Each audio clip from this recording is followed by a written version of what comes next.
So, Here it is. here it is, you've emptied it out. Really And not in 2 weeks either. I know. The weekends really. I couldn't believe it. Full on. I left here and literally 2 days later, Yeah. it's empty. 2 really solid days of moving rocks and stone. And here it is. Wow. So at this point, any regrets? No, really happy that we did it.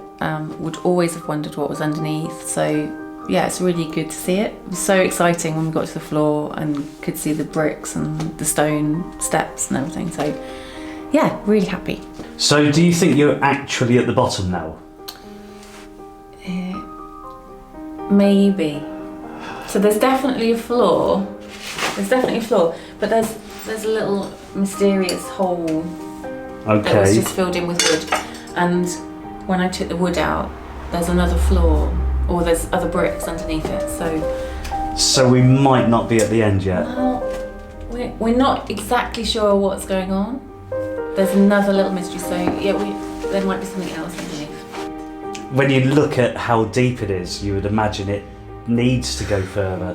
We don't think it went much deeper, because I think that we've worked out that it probably was just a really tall room.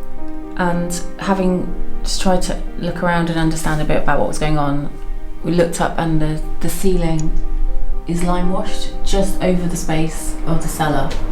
So I don't think it goes down much further, No. but it might go down a little bit further. But I'm not allowed to dig anymore. Yet. I wasn't allowed to dig this, so yeah, I did quite well. Yeah. So what's next?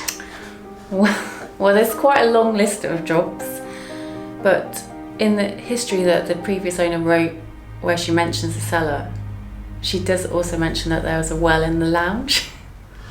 Oh dear. So dear. tempting.